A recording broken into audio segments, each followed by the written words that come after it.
The purpose of Wealth Talk is to educate, inform, and hopefully entertain you on the subject of building your wealth. WealthBuilders recommends you should always take independent financial, tax, or legal advice before making any decisions around your finances. Today's episode is brought to you by WealthBuilders Membership, a proven step-by-step process that helps you achieve financial security within 2 to 3 years. To find out more, head to wealthbuilders.co.uk/membership. Hello and welcome to this week's episode of Wealth Talk. My name is Christian Rodwell, the Membership Director for WealthBuilders. And today I am joined by Alex Norian and Ben Lansdown from IWN Analytics. And Alex is a good friend of WealthBuilders. He has an accounting company and he's brought Ben in to develop a brand new digital dashboard, which will pull in all the data about your property portfolio. So if you have investment properties at the moment, perhaps you're managing all of your data on spreadsheets or you're pulling it in from lots of different sources, then you're going to really enjoy listening to the guys explain the new Landlord Pulse dashboard that they have created, why it's so powerful and how it can help you to generate a greater profit from your portfolio. So before I introduce the guys, I just want to let you know that Kevin and myself are running a free wealth masterclass next Tuesday, the 8th of July. And there'll be 2 sessions, one in the afternoon and one in the evening. And you can join whichever one suits you best. It's completely free. And you can register by heading to wealthbuilders.co.uk/masterclass. And on that masterclass, we are actually going to be diving into 20 different ways that you can start to build recurring income streams into your life right now. So they won't all be applicable for you, but some of them definitely will. So if you're currently reliant on a single source of income, whether that's from your job or from your business, and you want to diversify, then please do register. Join us. It's going to be an interactive session. It's going to be fun. You can ask us questions and you're going to walk away with lots and lots of great knowledge. Okay, so remember, head to wealthbuilders.co.uk/masterclass to register right now. So it's time to introduce today's guests, Alex Norian and Ben Lansdown. Alex and Ben, a very warm welcome to Wealth Talk today. How are you? Very good, thanks, Christian. Thanks for having us. Alex, you're a good friend of WealthBuilders. I know some of our members are also your clients. Just give us a bit of background to your company before we bring Ben into the conversation. Sure. I founded a company called IWN Accountancy 4 years ago now. And yeah, what a blessing it's been. Lots of trials, tribulations, lots of growth. Team of 12 of us, I think it is now. And yeah, it's been sort of pretty sustainable and steady growth the last few years. And we've generally helped landlords to maximize and protect their wealth, compliant, tax efficient. But I've always had a thought where, and Ben and I, we met 2 or 3 years ago, maybe now. And I've always thought that, yes, we can help clients to be as tax efficient as possible, keep more of what they're earning.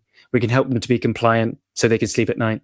But there's that third piece of the jigsaw, which is helping them to, earn more in the first place, helping them to optimize the performance of their business. And so with that in mind, we set up a new company recently called IWN Analytics in the group. And that's where Ben has come in as Director of Analytics to help us to build out that new arm of the business. So super excited about it. And yeah, we've got an interesting platform to speak to you about. So Ben, where did Alex pull you away from? My career has been varied, really. A lot of it has been public sector. So I've worked in local councils and with the Ministry of Defence. Then most recently with Deloitte as a senior manager in their consulting arm there. And my career has really been around data-driven decision-making in finance teams. So helping CFOs, senior civil servants, senior military officers who don't necessarily have a financial background make sense of the numbers and drive their decisions in that way. And Alex, I suppose in the world of property, right, a lot of people stumble into being property investors and they don't have any business experience. They don't necessarily know how to optimize. And is that a big problem that you notice and part of the reason why you've obviously developed this? Yeah, no, exactly. I mean, there's the kind of day-to-day, streamlining of like the finance function, getting your bookkeeping automated, making sure you have a cloud-based accounting system and all that kind of thing that landlords, I think, have been a bit slower to adopt than other sectors, perhaps. But yes, we'll help clients to do that, to get their finance operation as slick as possible. But there's also a massive disconnect between having, let's say, a limited company for a property investment company, having their statutory accounts and actually being able to interpret what it means in the context of making meaningful decisions in the year. So there's a few reasons why that's problematic. One, the accounts are prepared for HMRC and Companies House. They're not necessarily giving you the metrics that you need to be able to assess the degree to which your portfolio is successful. Is it meeting your objectives? Is it, doing well versus the market generally? Historically, is there like good or bad patterns you should be aware of in the year to make the right decisions? And so it's a translation issue where the statutory accounts for Companies House and HMRC don't necessarily mean much to a landlord. They're in weird jargon. And there's also a timing issue where you're not getting it regular enough to be able to make the decision in the year. Does that make sense? So that's really what we've set out to address. Yeah, I think I've heard you say before that it's harder to be an accidental landlord now. You really have to treat this professionally. And I mean, just putting you on the spot, Alex, just remind our listeners, some of the changes that have come into effect over the last few years for property investors that have made it harder to generate profit. Gosh, yeah. I mean, there's so much red tape. There's so much extra regulation. There's so much tax changes. I mean, we can take a look at, Section 24 mortgage interest. George Osborne introduced that. That made it much more difficult to run commercially viable property portfolios in your own name, especially if you're highly geared, if you've got, high loan to value across your portfolio. That becomes really problematic. It's like the number one cost for landlords. And yet you couldn't claim it as completely as a tax deductible expense. And then we could go legally speaking, there's been Section 21, there's been stamp duty rising, you now got an extra 5% on the additional dwelling supplement. So it's essentially, that is the right way, I think, to put it. It's much harder to be a successful accidental landlord. Interest rates, the fact that they've moved, 20 years ago, you could just, chuck a deposit into a buy to let, leave it alone. And, the risk of that not cash flowing well is pretty low. It will cash flow fine. But now, the margins are much tighter. You've got to be creative with a strategy. And there's also a lot of noise. So it's hard to work out what the right strategy of property should be. It's hard to work out what the right structure for your business should be. And it's hard to manage that in terms of your systems and your finances on an ongoing basis. And so, yeah, you have to be more professional and intentional in your approach. That's essentially what we're trying to help people to do, isn't it, Ben? Yeah, you covered a lot there. But yes, it's much harder, isn't it? You can even think of like the cost of living crisis as well. If you've got tenants in who might be struggling to pay the rent, then it could be a cash flow issue, could be a profitability issue. And so if you're not on it, if you're not focusing in and seeing it in real time, that can become an issue. A lot of people probably still managing things on spreadsheets, right? So just looking at numbers and haven't got that visual aspect, or having to pull lots of different pieces of data from different places. So tell us a bit more about Landlord Pulse. So, when you log in, what are you going to be presented with? How easy is this to use? And who can get access to it as well? Yeah, I mean, I could take the lead on that one. So as soon as you open up Landlord Pulse, you'll be shown a range of KPIs from your income, expense, operating expenses, right down to property level. So you can see which properties are operating at a profit, which are operating at a loss, and you can focus your efforts into that. Everyone can get access to it. We can give it to anyone if you want the product. But it's not only the financial information which you'll get specific property KPIs as well, like return on investment, like yields, like percentage occupied, for instance, of your properties.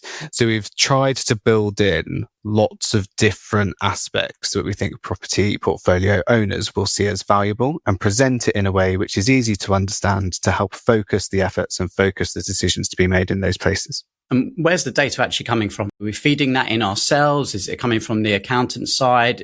Market data being pulled in from somewhere? Yeah, so we've got it coming straight from Xero. So if you're using Xero as accounting software, but we could do exactly the same with QuickBooks or any other accounting software to pull the data in for your financials. And we do have aspects in there which compare to the market.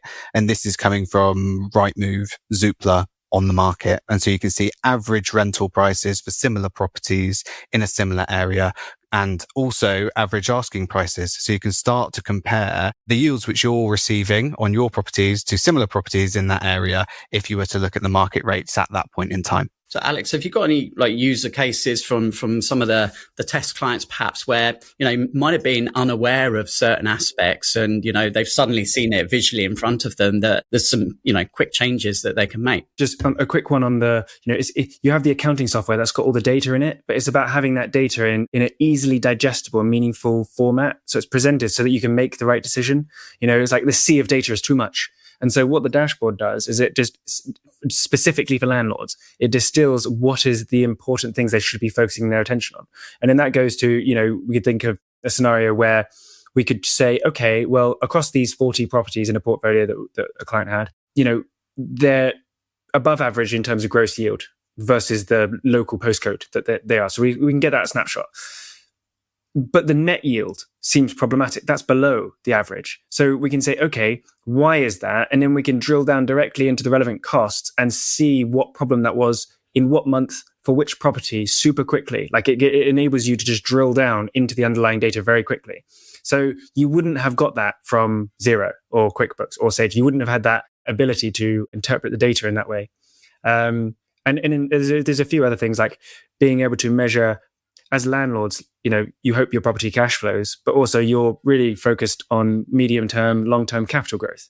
And that's why we can use leverage, we can borrow money and increase our exposure to capital growth over the long term. So we need to think about that in the context of our investment. So we have metrics that go, okay, so, the property has increased X amount since purchase. And so that's 5% per year return there. The profit has been this. And so we can add those two together and get like our total ROI. And so we can start to look at, what's the benefit of leverage, of using debt, and how have our investments truly performed, So once you have that information, you can make reliable decisions because you can say, yes, this property isn't cash flowing very well. Maybe it's not that profitable, but it's done really good on capital growth. I can see that. I've got that little snapshot. You can order them, you can rank them, see how they're getting on in that sense. As well as if you weren't so concerned on one, then what if I sold this property? What would I have net left after taxes and all that kind of thing? So you've got all of that, on one dashboard, haven't you? And is this focused more on properties that someone has already purchased, or can it assist in some way with the research to see if a property is good for purchasing? Yeah, I think the market data really helps with that. So we've got maps which you can zoom into and street view. So if you imagine you're trying to look for a property to potentially buy, you could go to that individual property on a street view it, but then also see similar properties in that area to see what the rental yield will be. So no longer would you need to be scouring Zoopla or Rightmove or On the Market to see that stuff. You get it all in one place.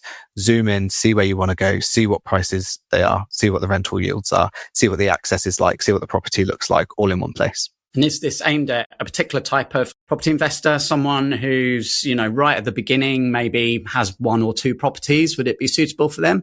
I think it's useful to different landlords at different stages for different reasons. Like, for example, if you had a large property portfolio, it's quite difficult to keep on track on a property by property basis as to what's doing great, what's not doing so well. It's very difficult to spot the patterns which you need to either repeat or try and reverse. And so this will help those landlords to kind of organize what is a larger portfolio.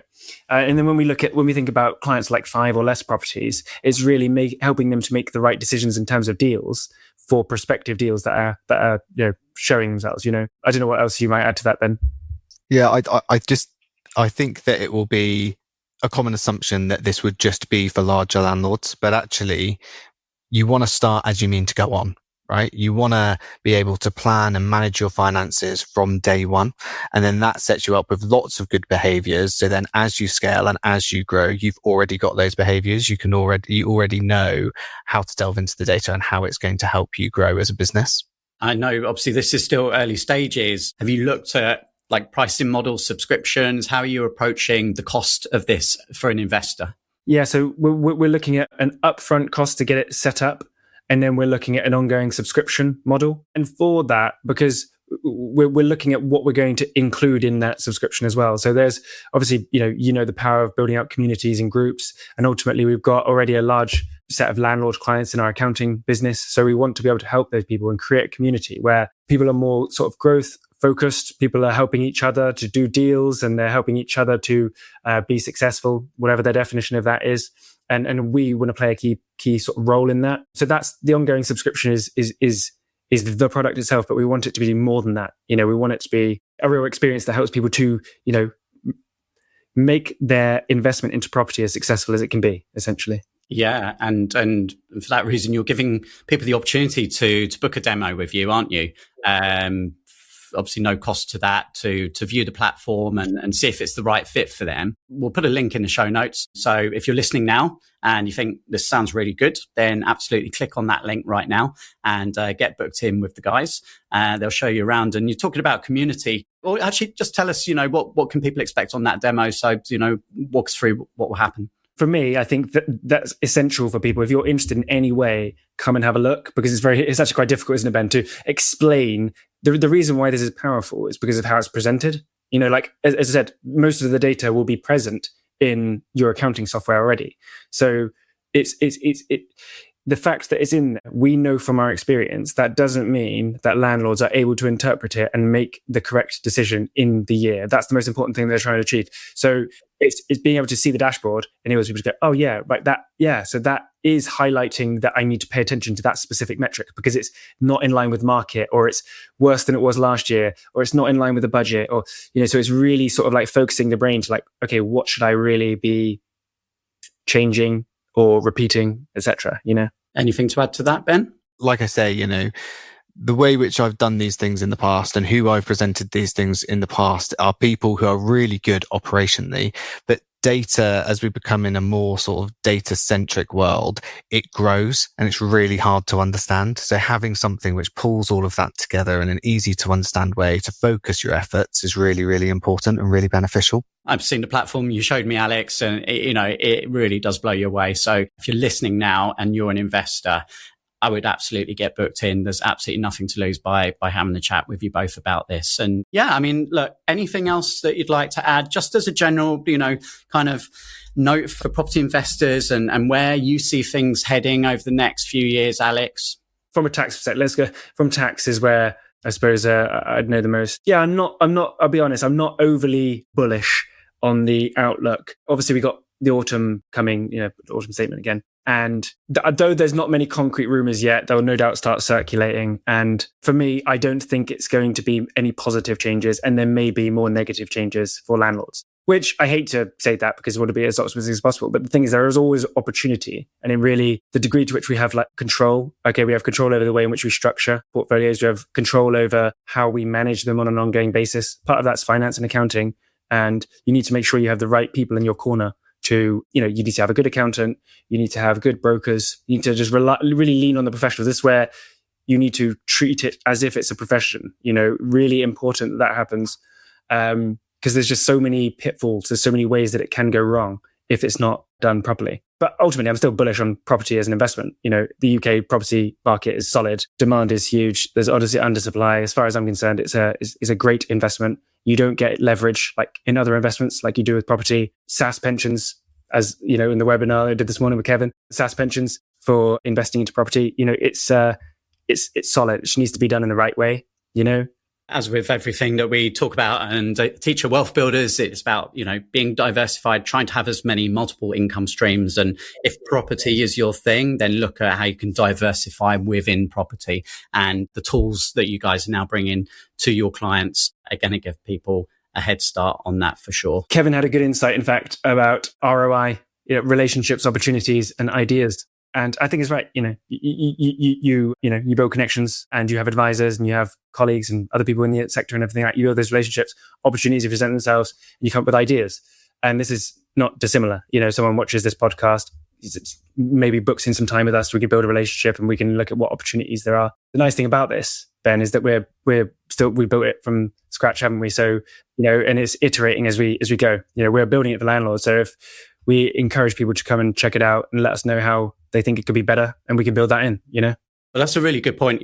Sometimes when you're working with a smaller company rather than a massive company, then you've got that personal relationship and you can really help to make that, the best product possible. And you can act quickly and really get that feedback from your your clients. So yeah, well, look, I'm excited to see where this goes, guys. And I'm sure in the coming months and years, we will hear further updates as you continue to build on this. And I'm sure expand into new areas as well. Thanks so much for being a great guest today, guys. Thank you. Pleasure. Thanks for having us. We hope you enjoyed today's episode. Don't forget that we are constantly updating our resources inside the WealthBuilders membership site to help you create, build, and protect your wealth. Head over to wealthbuilders.co.uk/membership right now for free access. That's wealthbuilders.co.uk/membership.